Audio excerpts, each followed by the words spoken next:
आज आम्ही सर्वजण विठोबारायाच्या या पवित्र भूमीमध्ये, जी भूमी विठोबारायांच्या विचाराने, स्पर्शाने व सर्व संतांच्या चांगल्या विचाराने आणि ताकदीमुळे ही भूमी पवित्र झालेली आहे. लाखो करोडो लोक, ते सुद्धा सामान्य परिवारातले, विठोबारायाचं दर्शन घेण्यासाठी हजारो किलोमीटरवरून या ठिकाणी येत असतात. इथं स्पर्शाला महत्व आहे. कोणाकडे किती रुपये आहेत, कोण किती मोठा, कोण किती लहान,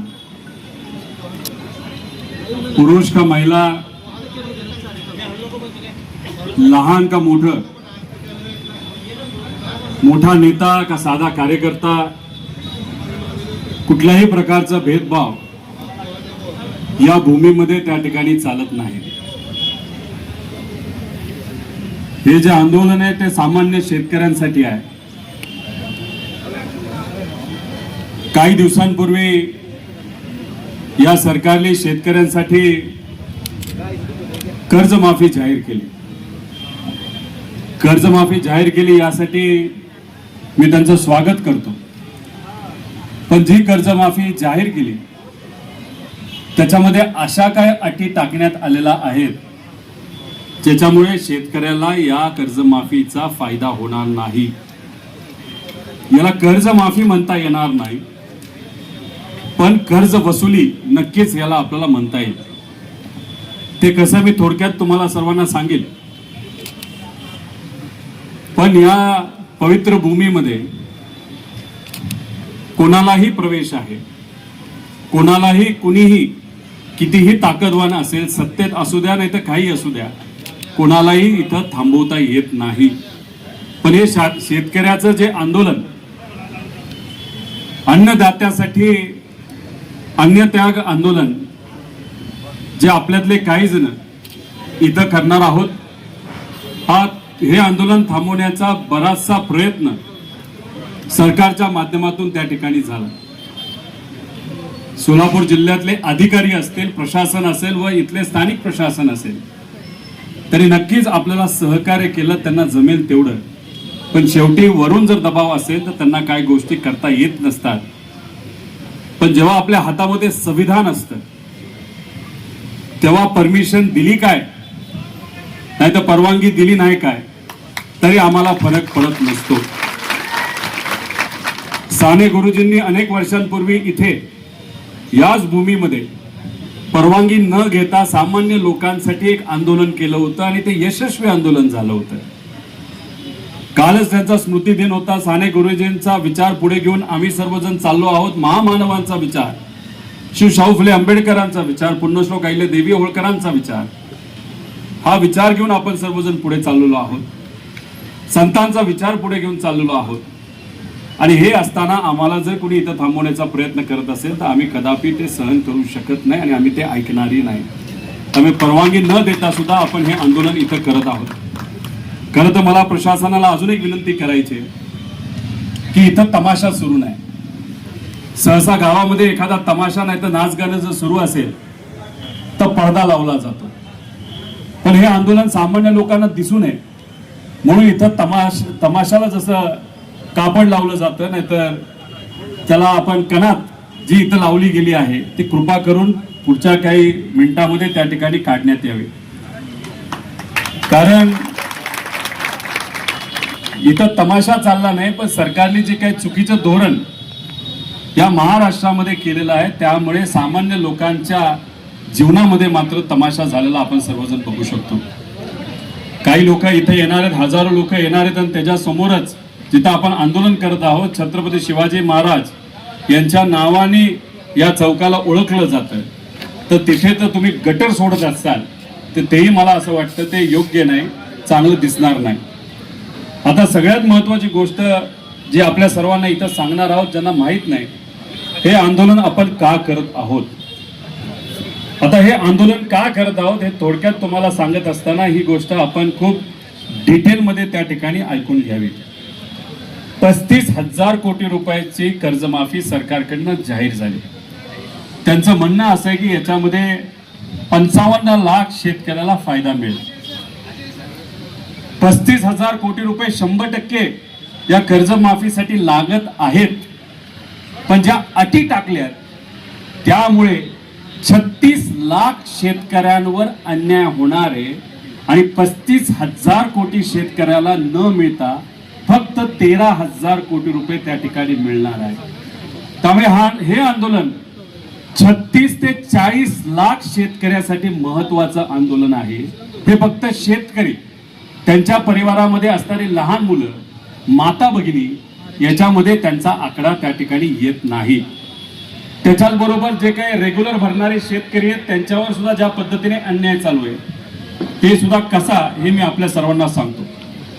36 लाख शेतकऱ्यांना, तसं बघितलं तर 48 लाख शेतकऱ्यांना 2019 मध्ये कर्जमाफी दिली गेली होती. ही कर्जमाफी जी दिली गेली आहे त्याच्यामध्ये स्पष्टपणे सांगण्यात आलेलं आहे की ज्या शेतकऱ्याने 2019 मध्ये कर्जमाफीचा लाभ घेतलेला आहे त्या शेतकऱ्याला 50,000 पेक्षा जास्त कर्जमाफी या योजनेमध्ये मिळणार नाही. आता तुमच्यातल्या किती शेतकऱ्यांना 2019 मध्ये लाभ मिळाला होता त्यांनी हात वर करा. माझ्या अंदाजाने 90% शेतकरी आहेत की ज्यांना 2019 मध्ये कर्जमाफीचा लाभ हा मिळाला होता. तो आकडा 48 लाख शेतकरी आहेत. मग तुमच्यासाठी 2019 ची जी अट आहे की तिथं ज्या लोकांनी त्या योजनेचा 2019च्या कर्जमाफीचा लाभ घेतला त्यांना फक्त 50,000 रुपये ची मदत या सरकारने दिलेल्या योजनेतून मिळणार आहे. हे तुम्हाला मान्य आहे का? मान्य आहे का? आता ही अट घातल्यानंतर त्यांचं हेही म्हणणं आलेलं आहे की तुमचं 50,000 रुपये पर्यंत जर कर्ज असेल तर तुम्हाला 50,000 रुपये लगेच मिळणार. पण 50,000 रुपयाच्या पुढचं जर तुम्हाला कर्ज असेल तर तुम्ही ओटीएस मध्ये जाणार. बँकेत जाऊन आपण ओटीएस करतो. तुमचं समजा 1 लाख कर्ज असेल आणि तुम्ही 2019चा लाभ घेतला असेल तर मग तुम्हाला आधी 1 लाखातून 50,000 वजा करून 50,000 हे तुमच्या खिशातून द्यावे लागणार आणि ते 50,000 दिल्यानंतर मग तुम्हाला तिथं सरकारकडनं 50,000 रुपये दिले जाणार. हे तुम्हाला मान्य आहे का? आपलं काय मत आहे की 2019 ची अट तुम्ही काढून टाका. जेणे काय होणार की 2019 मध्ये ज्या शेतकऱ्यांनी कर्जमाफीचा लाभ घेतला त्या सर्व म्हणजे 48 लाख शेतकऱ्याला, म्हणजे 55 लाख शेतकरी हे म्हणतात त्यातले 48 लाख शेतकरी असे 2019 ला लाभ घेतलाय. आपलं म्हणणं आहे 2019 ची अट जर काढली तर सर्वच या 36 ते 48 लाख शेतकऱ्याला कितीची कर्जमाफी मिळणार? 2 लाख रुपयाची. मग तुम्हाला 50,000 रुपयाची कर्जमाफी पाहिजे का 2 लाख रुपयाची कर्जमाफी पाहिजे हे तुम्ही मला सांगा. आता जर तुम्हाला 3 लाख रक्कम ही देणं असेल बँकेला, त्याच्यामध्ये मुद्दल आणि व्याज धरून, पेनल्टी धरून, तर मग तुम्हाला या सरकारच्या योजनेच्या अंतर्गत आधी स्वतःच्या खिशातून 2.5 लाख रुपये द्यावे लागतील. मग तुम्हाला 50,000 रुपयाचा लाभ मिळणार. चालणार आहे का? बरं, 2.5 लाख रुपये तुमच्याकडे आहेत का? मग आज जर तुमच्याकडे पैसे नसतील, कारण का अवकाळी पावसामुळे तुमचं नुकसान झालंय, तुम्हाला तुमच्या भावाला भाव मिळालेला नाही उत्पादनाचा, कांद्याची काय परिस्थिती हे तुम्हाला माहिती. गेल्या 10 वर्षात कपाशीला भाव नाही, सोयाबीनला भाव नाही, कांद्याला भाव नाही, खताचे भाव वाढलेत का नाही वाढले? आता तुम्ही मला सांगा, सरकार आपल्याला काय सांगतं, येत्या काळामध्ये पाऊस होणार आहे का? अल निनो आल्यामुळे या वर्षात जर पाऊस होणार नसेल तर येणारं एकही पीक तुमच्या हातामध्ये येणार आहे का? मग तुमचं घर चालणार आहे का? मग कसं चालणार तुमचं घर? कसा खर्च निघणार? तुमची मुलं जर कॉलेजमध्ये असतील त्याची फी कशी भरणार? मग ह्या सगळ्या अडचणीवर मात करायची असेल तर सरकारला आपण जी विनंती करत आहोत की 2019च्या कर्जमाफीला, या कर्जमाफीला तुम्ही जे जोडलेलं आहे ती अट पूर्णपणे काढण्यात यावी, ही आपली पहिली मागणी. ही योग्य आहे का नाही आहे? मग आज आणि पुढचे काही दिवस मी असेल, माझ्या बरोबर इथं काही लोक अन्नदात्यासाठी अन्न त्याग करणार आहेत. तर हे आंदोलन एका दोघासाठी नाही. इथं इलेक्शन आहे का? कुठे काय आपल्याला मतं मिळवायची का?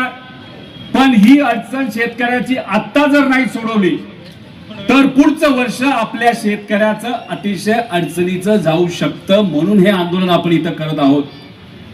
आणि ओटीएच्या बाबतीत सुद्धा जी दुसरी अट आहे त्याच्यामध्ये सुद्धा 2019ला आपल्याला जोडण्यात आलेलं आहे.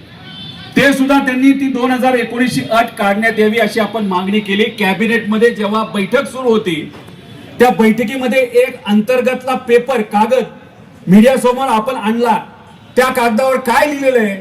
या सगळ्या अटी जर टाकल्या तर आपल्याला 35,000 कोटी रुपये द्यावे लागणार नाही, आपल्याला बरेच कमी मिळू शकतात. त्यामुळे ही जी कर्जमाफी आहे ती कर्ज वसुली आहे, कर्जमाफी नाही, हे मात्र या ठिकाणी सिद्ध होतं. याचा विचार हा तुम्हा आपल्या सर्वांना त्या ठिकाणी करावा लागणार आहे.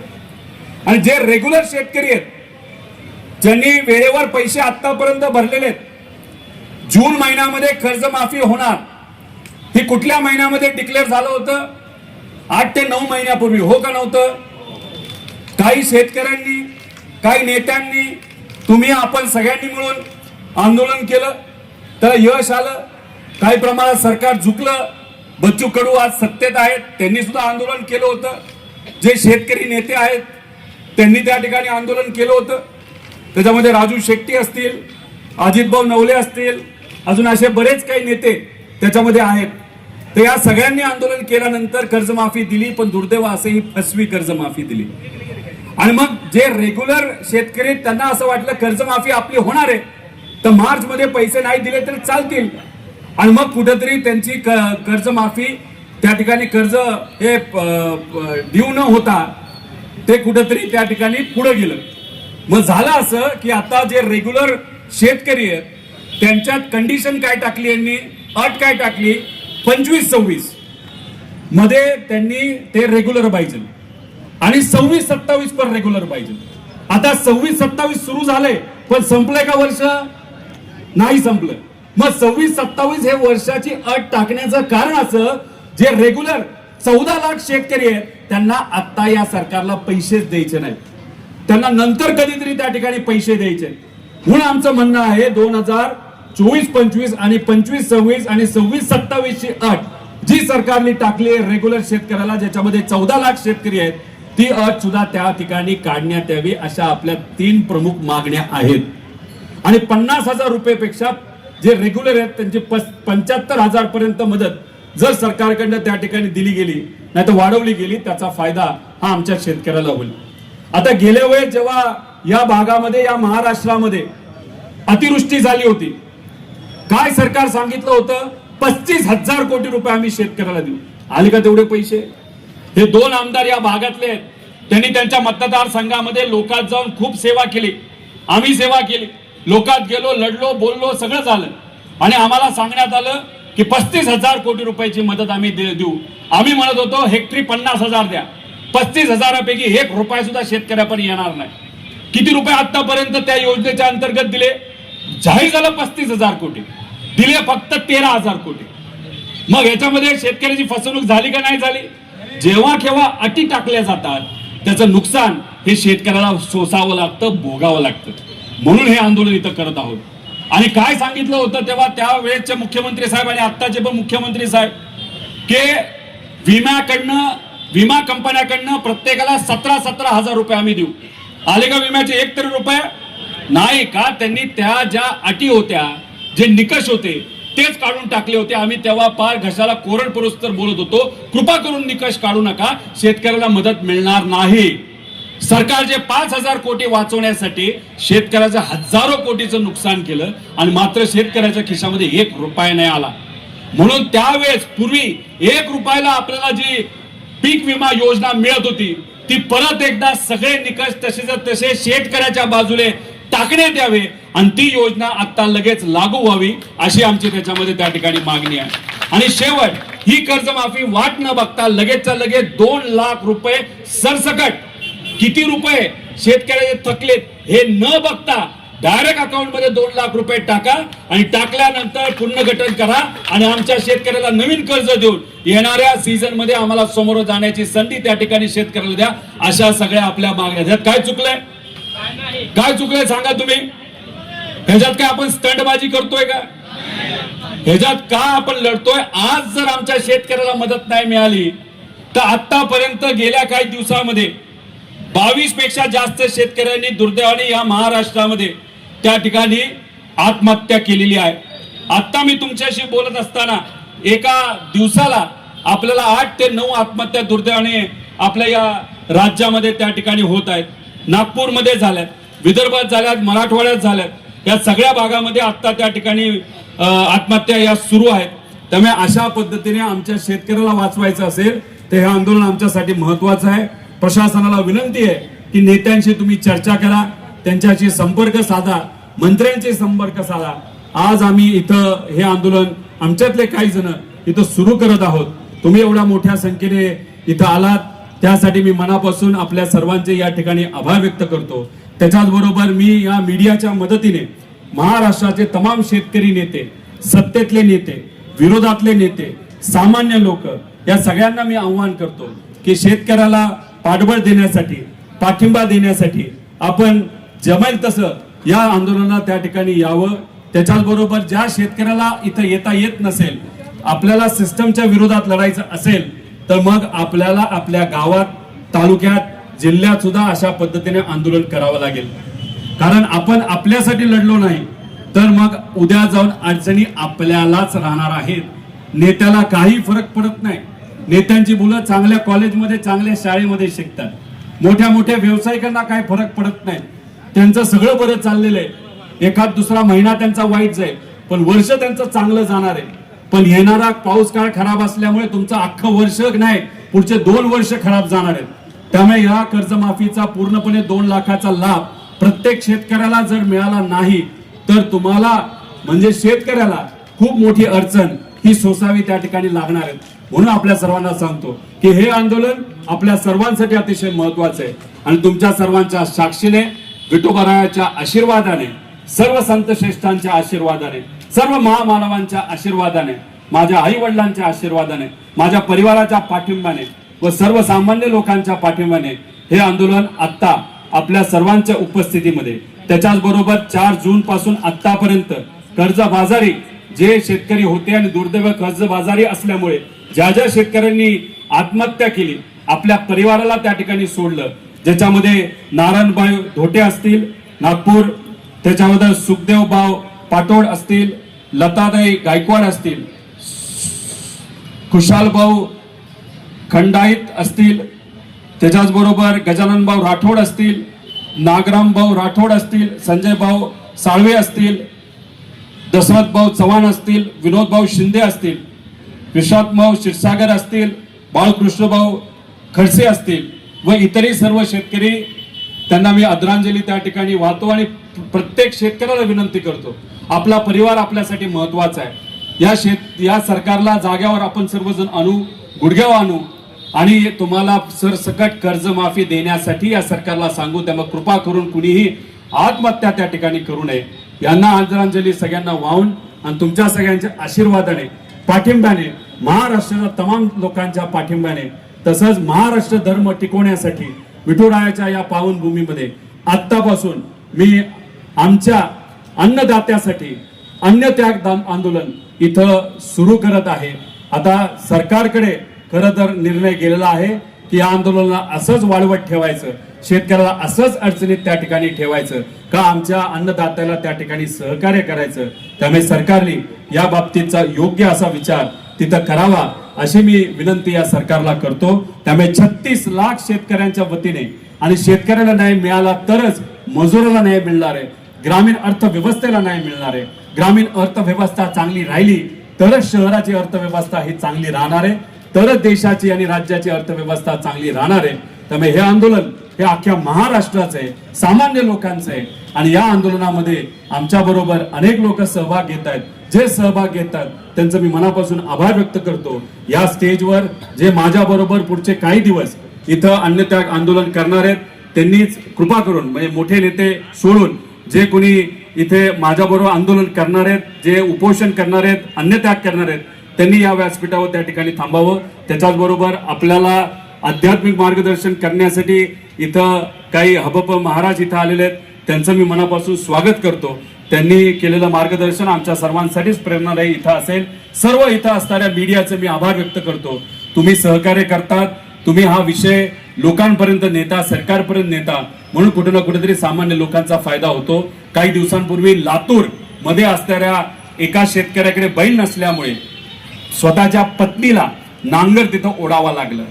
ठीक आहे, मीडियाने बातमी केली, विरोधकांनी त्याच्यावर बोललं म्हणून सरकारने दुसऱ्या दिवशी एक बैल दिला. पण दुर्दैव असं ते बैल सुद्धा आजारी दिला. तो इतका आजारी होता की शेतकऱ्याकडे पैसे नसताना सुद्धा बाहेरून पैसा घेऊन त्याला डॉक्टरचे पैसे भरावे लागले. म्हणजे स्वतःच्याच खिशातून दिलेल्या बैलाला नीट करण्यासाठी पैसा गेला. जसा तो बैल आजारी आहे तशीच ही कर्जमाफी सुद्धा आजारी आहे. फक्त दाखवण्यासाठी आम्हाला कर्जमाफी नको, सरसकट आमच्या शेतकऱ्याला मनापासून मदत करण्यासाठी कर्जमाफी द्या, सरसकट द्या. आणि आम्ही सांगितलेल्या अटी ज्या तुम्ही मुद्दामून टाकलेल्या आहेत त्या सर्व अटी ज्या आम्ही म्हणत आहोत तुम्ही काढा, त्या काढाच असं म्हणून मी इथं माझं आंदोलन सुरू करत आहे. रामकृष्ण हरी. जय हिंद, जय महाराष्ट्र, जय महाराष्ट्र धर्म.